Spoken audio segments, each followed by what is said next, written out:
オランダを訪問中の天皇陛下は18日、イエッテン首相の午餐会に出席されました。I would like to express my deep gratitude for the warm words of welcome.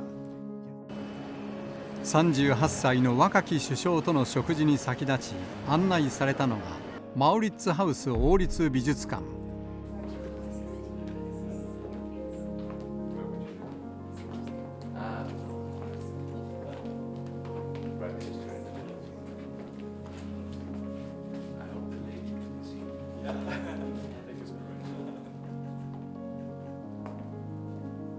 王室のコレクションを起源としていて、オランダが誇る画家レンブラントやフェルメールの作品が飾られています。陛下は熱心に作品の説明に耳を傾けられていました。私たちは一足先にその中を取材していました。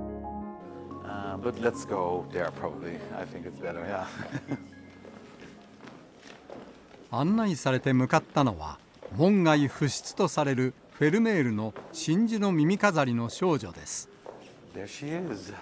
光の魔術師とも呼ばれたフェルメール。We see the girl with a pearl earring by Vermeer in the Maurits House in The Hague, and she is perhaps the most popular painting in this museum. And of course, often you ask me as well, why is she so popular? Let's come close to the painting. In a way, she is a mystery because, of course, girl with a pearl earring, we don't know who she is, and probably she never existed, so it's a figment of Vermeer's imagination. It's more a study of a young girl. And actually her dress is not contemporary dress in Delft, the city where Vermeer lived and worked. So it is really like a fantasy figure. And also the pearl, of course, if you would have such a big pearl, you would have to be the richest woman in the world. And so the dress is not contemporary, but we have descriptions of the painting as like a study of a painting. And Vermeer made more of these studies, but they are considered lost. And we like to call her the Dutch Mona Lisa. So the Mona Lisa is somewhere else, but we have the girl, and she is our ambassador, and she's very well loved in Japan. And so it's a very special occasion that she's allowed to leave the museum, and this will happen. And we know she's very popular in Japan. Also, the emperor is coming, and they're going to probably see this as well before going in. Yes, yes, and so we only can do this because there will be a small renovation of the museum building, and she went before. The last time was in 2012, and over 1 million people came to see her, and people in Japan love her for all kinds of reasons. Maybe you know the answer better than me.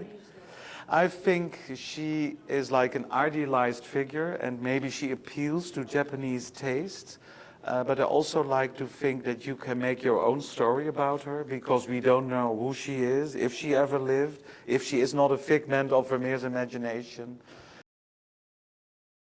どこの誰かも未だわからないまま、異国情緒あふれる衣装を身につけ、見つめる少女。ターバンはフェルメールブルーと呼ばれる当時金よりも価値が高いとされた貴重な鉱石、ラピスラズリを惜しみなく使った深く美しい青が目を引きます。オランダ版モナリザとも呼ばれ、謎に満ちたミステリアスな存在感のある作品。何を目で訴えているのか、そして誰なのか。And I think it's just a wonderful way of painting because if you look at the pearl, you see the pearl because of the light effects. You see a big dot of white paint, which is a reflection of the light. And then at the other side, you see a reflection of the white color. So I think it's a miracle of painting. You see her moist lips. There's a bit of reflection there. And with Vermeer, it's always in the detail. And so you just make your own story. I would like to invite the people that come to see the exhibition to make their own story and to admire her. Yeah, she will follow you wherever you go in this room. She will follow you. She will look at you. Yeah, yeah. If only she could talk. What did she see? And is the light from the left-hand side because he was... Well, you see the reflection on the pearl earring. So it comes from the left side.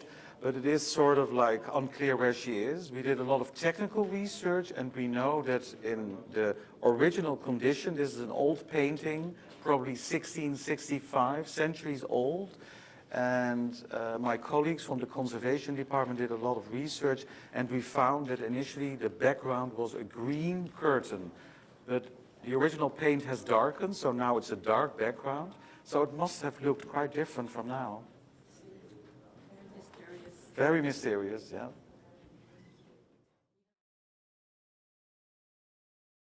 見る人によって解釈が変わるという余白も、世界中の人に愛される理由だといいます。こちらはレンブラントの初期の作品、解剖学講義。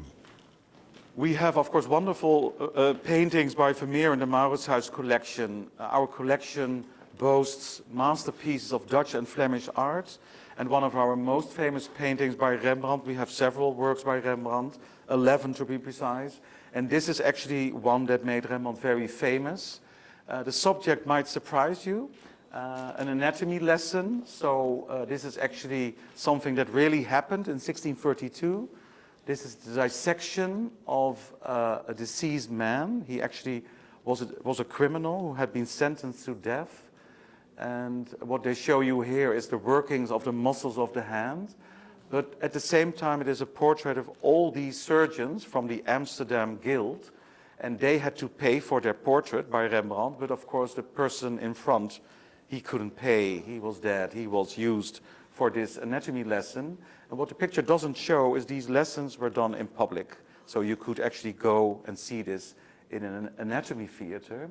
And what is quite remarkable, if you look on top, it's very difficult to see, but believe me that it says Rembrandt F. Fabritius, 1632, but Rembrandt is his first name.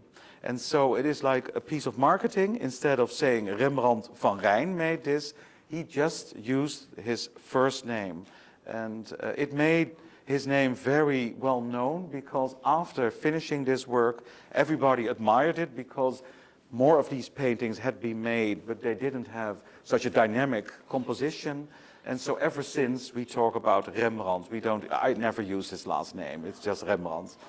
And he had copied that from famous Italian artists like Michelangelo or Titian. These are all first names, and Rembrandt knew that. And so while we still talk about Vermeer, last name, with Rembrandt we are on a first name basis. まだ名前が知られていない時に制作され、その後名画家に押し上げた出世作。集団肖像画としては、登場人物の構図が見事に計算され、生々しい動きや表情が光と影の演出で浮かび上がります。まだ名前がフルネームで記載されるなど、レンブラントの貴重な初期の作品。右から見る場合と左から見る場合では、横たわる遺体の長さも変わるといいます。You can shoot them, yeah. They belong to the history of the museum. But I would like to show you the Goldfinch by Karel Fabritius. And Fabritius was actually a Rembrandt pupil, so he worked in Rembrandt's studio. And this painting was actually finished in 1654, and this is the year of the explosion of the gunpowder house in Delft. And unfortunately, Karel Fabritius, his studio was completely destroyed. He was found in the rubble, and he died a few days later after they found him. So this is one of his last paintings. It's actually perhaps the most famous painting of a bird, because it's so well loved, it's very famous. And the Goldfinch is already here since a long time, and it's a very rare painting. Because of this artist, we only know of like 15 or 16 paintings, so we are very happy to have it. 日本でも愛されるレンブラントの作品やフェルメールの作品。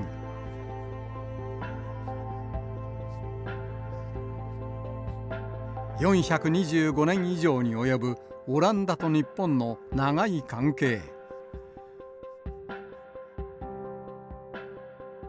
陛下もご覧になり、門外不出とされた真珠の耳飾りの少女は、この夏美術館の改修に伴って特別に日本の美術館に貸し出される予定です。